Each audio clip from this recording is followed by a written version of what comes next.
जय श्री कृष्णा। मैं डॉक्टर रितु टाक वापस आपका स्वागत करती हूँ चाणक्य के प्लेटफॉर्म पर। मेरे पास अभी कम से कम पूरे शाम से लेकर आज पूरे 24 आवर्स में इतने सारे फ़ोन आए और सबने भी बोला मैडम आप बहुत अच्छा पढ़ाते हो। मुझे अपनी तारीफ़ नहीं सुननी है, मुझे अपनी तारीफ़ सुनने के लिए प्लीज़ मुझे मैसेज मत करो, मुझे फ़ोन मत करो। क्यूरिसिटी यानी कहने का मतलब हमें और पढ़ाओ, हमें ये जानकारी चाहिए, हमारे ये क्वेश्चन है, इसके लिए हमें आपके पढ़ाने की वजह से हमारा ये क्वेश्चन सही हो गया, हमारा कंसेप्ट ये गलत चल रहा था तो ये अच्छा हो गया, मुझे ये सुनना है। ठीक है ना। माँ जो होती है ना अपने बच्चों की तरक्की देखकर, तो हम भी आपकी एक तरह से ऑनलाइन प्लेटफॉर्म पे गुरु हैं, और गुरु जो शिक्षक होता है, ठीक है ना, वो सबसे बड़ी माँ का भूमिका निभाता है। ठीक है। अगर यदि कोई शिक्षक बहुत अच्छी तरीके से माँ बन जाता है या माँ बन जाती है तो अपने बच्चों का भविष्य सुधार देती है, क्योंकि उसके मन में ईर्ष्या द्वेष जलन नहीं होता है। इस जीवन में या इस जगह हम जो आज खड़े हैं अपनी माँ की वजह से खड़े हैं। इसलिए यदि हम किसी शिक्षक के अंदर उस मात्र को देखते हैं, उस माँ को देखते हैं कि ये हमारी शिक्षक रूपी या शिक्षिका रूपी माँ है, ठीक है, तो हमें पता है कि वो हमें पूरी तरीके से अच्छे मार्ग पर या मार्गदर्शन देगी और हमारा सिलेक्शन होगा। ठीक है। तो मुझे मेरी तारीफ नहीं चाहिए, मुझे आपकी तारीफ चाहिए कि हमने ये पढ़ लिया, हमने ये याद कर लिया, हमने इस तरीके से याद कर लिया, मुझे बहुत खुशी होगी। इसी चीज के साथ मैं वापस आज आपका समग्र राजस्थान का पार्ट जो है आगे बढ़ा रहे हैं, हम नेक्स्ट पार्ट पे चल रहे हैं। इसको देखिएगा। और कल के वीडियो से मुझे बहुत सारी बात पता चली कि आप लोगों के काफी कंफ्यूजन है, वह पूरे मेरे पास क्लियर हुए हैं। ठीक है। Thank you. आप इसी तरीके से पढ़ो, आगे बढ़ो और याद करो। मेरा उद्देश्य यही है, मेरा उद्देश्य ये नहीं है कि आप मेरी तारीफ करो कि आप बहुत अच्छा पढ़ाते हो, नहीं, मुझे नहीं सुनना। मेरे को ये सुनना है कि मैडम आपके पढ़ाने की वजह से हमारा कंसेप्ट क्लियर हो गया, हमें मार्गदर्शन मिला है। ठीक है। तो पल में राजस्थान का 4th पार्ट है हमारा, इसको बिल्कुल पढ़िएगा, याद कीजिएगा और मुझे सुनाइए कि मैम हमें याद हो गया, हमें मजा आ गया, हमें आपने सरलतम रूप में पढ़ा दिया, मुझे वो सुनना है। ठीक है। और मुझे वो याद करके बताओ और अपनी समस्या बताओ मेरे को कि हमें ये समस्या आ रही है, और जितनी समस्याएं आप मुझे बताओगे तो मैं उतनी जल्दी उसको सॉल्व कर पाऊंगी। ठीक है। अब हम जैसा सोचते हैं वैसा ही बोलते हैं, जैसा हमारा मन होगा, जैसी हमारी नीयत होगी वैसा ही हमको सामने दिखाई देगा। प्राचीन काल में कहते थे कि जैसा भोजन वैसा मन। सुना है आपने कभी कि जैसा भोजन होता है वैसा ही मन होता है, और उस चीज को हम जैसे ही देखते हैं तो भोजन, और जैसे ही हम इस भोजन की चर्चा करते हैं यानी हमारा भोजन जैसा होगा, तामसिक है, सात्विक है, तो वैसा ही हमारा मन होगा। आज जो हमारी इस चीज में मेरे को आपको यहाँ से बहुत सारी याद दिलाऊंगी, मैं आपको यहाँ पर आपको बहुत सारी चीजें आज मैं आपको याद करवाने वाली हूँ। बिल्कुल सही बात है। अब हम यहाँ बात करेंगे कि हमारे पास जितना भी मैटर आता है हम उसको याद तो कर लेते हैं लेकिन दिमाग में नहीं बैठता। आज शॉर्ट टिक में हम कुछ चीजें हम देखेंगे। जैसे आपने अपने राजस्थान में मिड डे मील योजना आपने पढ़ी होगी। इस मिड डे मील योजना को मध्याह्न भोजन के नाम से भी संबोधित किया जाता है, और अभी 2000, ठीक है, 2021 में इसका नाम पीएम पोषण योजना हो गया है। और यह योजना केंद्र सरकार की योजना है, और केंद्र सरकार ने इसको सर्वप्रथम जहां लागू किया गया था वो तमिलनाडु में लागू किया गया था। मिड डे मील योजना जो है सर्वप्रथम भारत में कहीं लागू हुई थी, तमिलनाडु में लागू हुई थी। आप समझिएगा मैं क्यों बता रही हूं, क्योंकि ये टॉपिक जो है हमेशा एग्जाम में आता है। जैसे ही हम वापस मिड डे मील योजना की चर्चा करते हैं तो मिड डे मील योजना जो है 15 अगस्त 1995 को लागू किया गया था और हमारे राजस्थान में भी इसी दिन लागू हो गया था। 2004 से गर्म भोजन का प्रावधान रखा गया, बच्चों को गर्म भोजन दिया जाएगा इसी चीज की। वापस हम बात करें तो राष्ट्रीय खाद्य सुरक्षा अधिनियम 2013 के अंतर्गत इसको सम्मिलित कर दिया। अब हम कहें कि इस योजना के जनक कौन है, तो इस योजना के जनक पूर्व सीएम तमिलनाडु के हैं और वो पूर्व सीएम तमिलनाडु का नाम जो है वह है कुमारास्वामी कामराज। कुमारास्वामी कामराज। मैं क्यों ये बता रही हूं, इसका उद्देश्य अभी मैं आपको बताऊंगी। ये मैटर इसलिए बता रही हूं कि आपको ये क्वेश्चन जब आ जाए तो गलत ना हो। इसमें जो रसोइया होता है उसको 10 महीने के लिए ही नियुक्त किया जाता है और प्रति माह 2000 रुपए मानदेय इसका रखा जाता है। वापस हम बात करें तो यह क्यों लागू किया गया, जानते हैं क्यों लागू किया गया?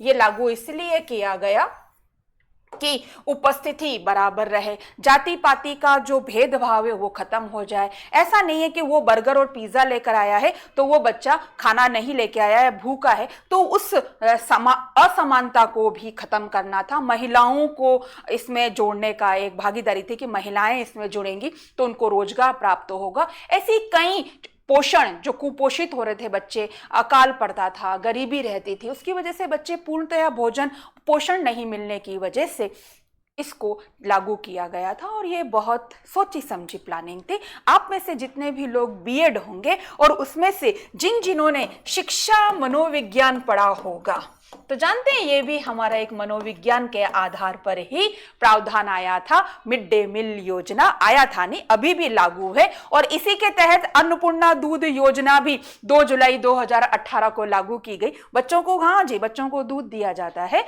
ये क्या कारण है? इसका कारण यही है कि बच्चे जैसा खाएंगे वैसा पढ़ेंगे, ठीक है ना। अब हम यहां बात करते हैं, यानी जैसा भोजन वैसा मन। अब हम आज कहें कि एक हस्बैंड ने अपनी वाइफ को कहा, यानी कि आज हम कैंडल डिनर करने चलते हैं। कैंडल डिनर इमेज में लेके आते हैं, कैंडल डिनर। कैंडल डिनर का क्या प्लानिंग होता है? पूरा हॉल अंधेरा अंधेरा, ठीक है, और वैरायटी वाले भोजन, ठीक है, टेबल, फ्लावर पॉट, कैंडल लगी हुई होती है, सामने नायक है, इधर नायिका है और बड़ा अच्छा खुशनुमा माहौल है और हम उसमें भोजन कर रहे हैं। समझना इस चीज को। यानी कहने का मतलब ये हो गया कि जैसा वातावरण होगा, अच्छा भोजन होगा तो क्या होगा? मन भी अच्छा होगा। तो भोजन मन को भी आइडेंटिटी करता है, ध्यान रखिएगा। तो इसी चीज को नजर रखते हुए हमारे पास एक व्यक्ति आए और उस व्यक्ति का बहुत बड़े मनोवैज्ञानिक नाम है, जिनका नाम है कैडोल। ये बहुत बड़े मनोवैज्ञानिक हैं और जानते हैं इन्होंने क्या कहा था? यदि किसी बालक को अच्छा भोजन और अच्छा वातावरण दिया जाए तो वह एक सुरक्षित या अच्छे राष्ट्र का युवा बन सकता है, अच्छे राष्ट्र बनाने के लिए एक अग्रसित जवान हो सकता है और हमारे देश के अंदर एक अच्छा सामाजिक कार्यकर्ता हो सकता है, यानी एक अच्छा व्यक्ति बन सकता है। बिल्कुल इसी सार्थकता के साथ मिड डे मील योजना भी प्रारंभ की गई। तो हमेशा अच्छे भोजन कीजिए, अच्छा मन रखिए, भोजन बनाते वक्त, खाते वक्त ईश्वर के नाम को साथ में लेते चले जाइए तो हमारा मन भी अच्छा रहेगा, वातावरण भी अच्छा रहेगा, मिड डे मील योजना भी सक्सेस हो जाएगी। हर रसोइये से मेरा आग्रह है कि जब भोजन बनाए तो राधा राधा राधा बोलते जाए, कृष्ण कृष्ण बोलता जाए, तो बालक के अंदर सनातनी धर्म भी मजबूत होता चला जाएगा। ठीक है, इसी के साथ हम आज का चैप्टर शुरू करते हैं। और हमारा कल हमने जो देखा था कि संभाग देखे थे, राजस्थान के जिले देखे थे, कौन बड़ा कौन छोटे की बात करी थी, फिर हमने 5 राज्य की बात करी थी, हमने पाकिस्तान जिले की बात करी थी। आज हम बात करेंगे क्षेत्र की। अब एक चीज को याद रखिएगा, जनरली जानते हैं कोचिंगों पे क्या होता है, ये ज्योग्राफी के सर हैं, ये आर्ट एंड कल्चर के सर हैं, ये पॉलिटिक्स साइंस के सर हैं। मैं ये कहती हूँ जब आप सभी विषय एक साथ पढ़ रहे हैं तो एक ही टीचर क्यों नहीं पढ़ा सकता है, ठीक है। और पढ़ाने की क्षमता रुचि के साथ आती है, यदि उसको रुचि होगी तो वो सब चीजें। अब आप बोलोगे ऐसा क्यों बोल रही हूं मैं, इसलिए बोल रही हूं क्योंकि आपका क्षेत्र आर्ट एंड कल्चर का टॉपिक है। नहीं, बिल्कुल नहीं, ये भूगोल का टॉपिक है। तो आर्ट एंड कल्चर का क्या टॉपिक है, बोलियां। और जानते हैं क्षेत्र ही बोलियों को आइडेंटिटी करते हैं। जानते हैं हमारे राजस्थान में कुल कितनी बोलियां बोली जाती है, 73 बोलियां बोली जाती है। पल पल में हमारी बोलियां परिवर्तित होती चली जाती है, क्षेत्र भी परिवर्तित होता चला जाता है, वेशभूषा सब कुछ चेंज हो जाते हैं। आप जब पूर्णतया क्षेत्र की बात करेंगे, अब आप कहेंगे पूर्णतया क्षेत्र कौन से, मोटे मोटे क्षेत्र है, मारवाड़, मेवाड़, ढूंढाड़, हाड़ौती, वागड़, ये सब बड़े बड़े क्षेत्र हैं। इनके अंदर भी देशहरो, भाकर, भोराट, पिंडमांड, वागड़, ऐसे छोटे छोटे से वन क्षेत्र, ऐसे ऐसे बांगड़, बागर, ऐसे क्षेत्र हैं। और इन क्षेत्रों को जब हम देखते हैं, थली, बिल्कुल बहुत छोटे छोटे से क्षेत्र मिलेंगे आपको। और ये जो क्षेत्र हैं वो हमें उलझा देते हैं, हमें याद नहीं होते। तो आज हम इन क्षेत्र की बात करेंगे और क्षेत्र से फिर हम आगे का जो मेरा पढ़ाने का प्रोसेस है उसको भी मैं प्रारंभ करूंगी। तो आज हमारा नेक्स्ट टॉपिक आता है कि राजस्थान के क्षेत्र, जो बड़े बड़े क्षेत्र हैं। मैं ये मान के चल रही हूं कि आप सभी को नहीं आता है और मुझे ही समझाना है, मैं जीरो से ही हर चीज शुरू करती हूं। मेरा ये मानना होता है कि अगर हम सीखने की ललक रखेंगे, ठीक है ना, सीखने अधिगम की ललक रखेंगे तो हमारा नॉलेज बढ़ता चले जाएगा। और फिर मैं कह रही हूं, विजेता बनो, विद्वान पर ध्यान मत दो, और मन अच्छा रखो, अच्छा भोजन करो और काम करो। चलिए आ जाइए, हम बात करेंगे क्षेत्र की। अब आज हम क्षेत्र की हम जैसे ही चर्चा करते हैं तो इस क्षेत्र को बनाने के लिए हम सबसे पहला क्षेत्र देखेंगे वागड़ क्षेत्र। और वागड़ क्षेत्र में कौन कौन आता है, डूंगरपुर, बांसवाड़ा और प्रतापगढ़, ये हमारा वागड़ क्षेत्र आता है। तो हमने यहाँ कलर भर के और यहाँ नाम आइडेंटिटी कर दिया वागड़, ठीक है। अब हम इसी चीज को वापस हम देखें कि हम नेक्स्ट क्षेत्र देखें तो नेक्स्ट क्षेत्र आता है हमारा हाड़ौती क्षेत्र। और हाड़ौती क्षेत्र में हमारा आएगा बूंदी, कोटा, बारा, झालावाड़। आप लोग इसको बहुत अच्छी तरीके से कलर करके और इसको नाम दे दीजिएगा हाड़ौती क्षेत्र, ठीक है। फिर वापस हम नेक्स्ट क्षेत्र की चर्चा करें तो नेक्स्ट क्षेत्र आता है हमारा मारवाड़ क्षेत्र। और मारवाड़ क्षेत्र में देखिएगा कौन कौन आता है, डीडवाना, कुचामन, नागौर, बीकानेर, फलोदी, जैसलमेर, बाड़मेर, बालोतरा, जालोर, सिरोही, पाली। और ये पूरा जो क्षेत्र है वह कौन सा कहलाएगा, मारवाड़ क्षेत्र। कलर भर दीजिएगा, इसी तरीके से आइडेंटिटी कीजिएगा। और ये करने से आपके साथ ये रहेगा कि आपको वो याद होना शुरू हो जाएगा। अब हम मेवाड़ क्षेत्र की चर्चा करें तो मेवाड़ क्षेत्र में आएगा हमारा राजसमंद, भीलवाड़ा, चित्तौड़, उदयपुर, सलूम्बर। और ये हमारा कौन सा क्षेत्र हो गया, मेवाड़ क्षेत्र। अब हम बात करेंगे ढूंढाड़ क्षेत्र की। और ढूंढाड़ क्षेत्र में हम इसको कौन किस किस को देखते हैं, ध्यान दीजिएगा, जयपुर, जयपुर, कोटपुतली, दौसा,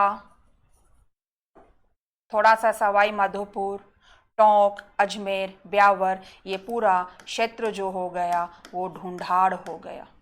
वापस हम देखें इसी क्रम के अंदर खेराथल, डीग, भरतपुर, धौलपुर, करौली, थोड़ा सा सवाई माधोपुर, अलवर। और ये जो क्षेत्र बना वह क्षेत्र है आपका मेवात क्षेत्र।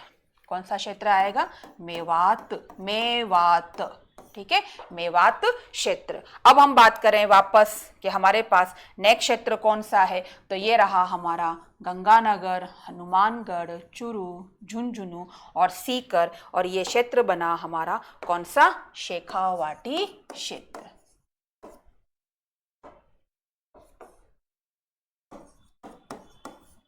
ठीक है, अब ध्यान दीजिएगा। अब हमारे पास यहाँ पर कैसे कैसे प्रश्न आए, प्रश्न रहे अब हमारे, ध्यान देंगे प्रश्न के स्वरूप। यहाँ पर आ गया पाकिस्तान, यहाँ आ गया पंजाब, यहाँ आ गया हरियाणा, यहाँ आ गया यूपी, यहाँ आ गया एमपी, यहाँ आ गया गुजरात। अब आपसे वापस यहाँ प्रश्न परिवर्तित हो गए कि हरियाणा की क्षेत्र, अरे हरियाणा की सीमा पर स्थित राजस्थान के निम्नलिखित में से कौन से क्षेत्र हैं, पंजाब की सीमा पर कौन से क्षेत्र हैं, यूपी की सीमा पर कौन से क्षेत्र हैं, एमपी की सीमा, गुजरात की सीमा, पाकिस्तान की सीमा पर कौन कौन से क्षेत्र के स्थित हैं। इस तरीके के भी प्रश्न बनाए जा सकते हैं। क्षेत्रफल की दृष्टि से सबसे बड़ा क्षेत्र कौन सा दिखाई दे रहा है आपको, मारवाड़ क्षेत्र दिखाई दे रहा है। सबसे छोटा क्षेत्र कौन सा दिखाई दे रहा है, वागड़ क्षेत्र दिखाई दे रहा है। मैं मैक्सिमम और मिनिमम की बात कर रही हूँ, मैक्सिमम एरिया और मिनिमम एरिया। वापस हम बात करें कि इन क्षेत्र के आधार पर ही बोलियों की बात होती है, और ये ध्यान में रखिएगा बोली और भाषा दोनों में अंतर होता है। आज मैं आपका यहाँ कंसेप्ट इस चीज को भी क्लियर कर दूंगी। तो बोली आम बोलचाल में बोली जाती है, आप लोग यही बोल रहे होंगे, बिल्कुल आम बोलचाल में, लेकिन ये ध्यान रखना व्याकरण का समावेश नहीं होता है बोली में, उसे बोली कहते हैं। जैसे मैंने कहा खाना वाना हो गया, आपने कभी पूछा कि आपकी मम्मी ने बोला बेटा खाना वाना खा लो, तो ये वाना क्या है, ठीक है, बाल वाल बना लो, ये वाल क्या है, आपने कभी पूछा, नहीं पूछा। कभी कोई कह दे, दादाजी कह देते हैं या पापा कहते हैं मेरी घड़ी वड़ी लेके आ जाना, घड़ी समझ में आई, वड़ी समझ में नहीं आई, व्याकरण का समावेश नहीं होता, एक आम बोलचाल में बोल लेते हैं हेल्पिंग वर्ब्स के साथ, वह बोली है। बोली हमेशा हमारी खुद की होती है, जन्मभूमि के साथ जुड़ी हुई रहती है। हम बोली को परिवर्तित, जहां हमारे जन्म से लेकर 15 वर्ष तक की आयु जहां गुजर जाती है, हमारी बोली वही रहती है। लेकिन भाषा जो है वो साहित्यिक रूप होती है, जिस बोली के अंदर व्याकरण का समावेश हो जाता है वह भाषा कहलाती है।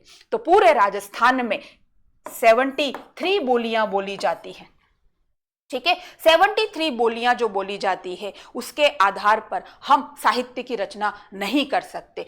भले हमारे क्षेत्र में मारवाड़, इसलिए राजस्थान की जो राज्य भाषा है वो कौन सी है, अभी तक हिंदी है, और यदि मान्यता मिले भी सही तो मारवाड़ की जो बोली है उसी को मारवाड़ी भाषा के अंतर्गत देखा जाएगा। तो अब आपके दिमाग में आ रहा होगा कि राजस्थान की फिर भाषा कौन सी है, राजस्थान के साहित्य फिर किस भाषा में लिखे गए। तो अब हम इस चीज की वापस यहाँ चर्चा करते हैं। मैं बीच में से एक बिल्कुल सेंटर में एक लाइन खींच रही हूं, और आप देखेंगे उस लाइन को, ये मेरी यहां से होकर सीधा मैंने ये एक लाइन खींची, हमारा राजस्थान जो है इधर बट गया, पश्चिम में इधर बट गया, पूर्व में मारवाड़ की शेखावाटी, मेवाड़ी और वागड़ी उपबोलियों के रूप में जाती है, और मुख्यतः ढूंढार जो है मेवाती व हाड़ौती उसकी उपबोली कहलाती है। फिर इनके अंदर बहुत छोटी छोटी सी उपबोलियां क्षेत्रों के अनुसार आती है। तो अब हम यहाँ बात करें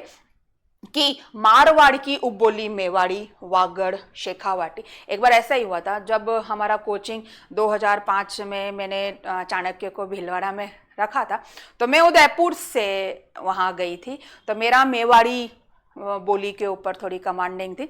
तो वहां पर जनरली लोगों को बांडा बांडा बांडा करते हैं, तो बांडा है, ये तो बांडा है, ठीक है। अब हम लोग मेवाड़ के कल्चर में बांडा का मतलब ये होता है कि एक ऐसी महिला जिसकी शादी हो चुकी है और वो ना तो बिंदी लगाती है, ना चूड़ी पहनती है, ना सिंदूर लगाती है, ना बिछिया पहनती है, और ऐसे ही घूमते हैं। तो हम जनरली बड़े बुजुर्ग महिलाएं होते हैं, कहीं वांडा वांडा घूम रहा हो, यानी ऐसे कैसे घूम रहे हो, उसका मतलब वो होता है। और एक बांडे का मतलब होता है भैंगा, जिसकी दोनों आंखें बिल्कुल सेंटर में होती है, वो वाली, ठीक है। अब मैं वहां गई तो ये तो बांडा है, ये तो बांडा। अब मैं उसको देखे जाऊं, मैंने कहा लड़का बांडा कैसे हो गया। फिर बाद में पता चला कि उस क्षेत्र में बांडा मतलब पागल, हमारे यहाँ पे मेवाड़ में वेंडा बोलते हैं। अब देखिए, अगर इन बोलियों के साथ साहित्य लिख दिया जाए तो मीनिंग ही बदल जाता है, अर्थ ही बदल जाता है। तब हमारे राजस्थान के अंदर जब भाषा की बात आई तो 2 भाषाओं का जन्म हुआ साहित्यिक रूप से। और ये प्रश्न आता भी है आप लोगों के कि पश्चिमी क्षेत्र की साहित्यिक भाषा है डिंगल और पूर्वी की पिंगल।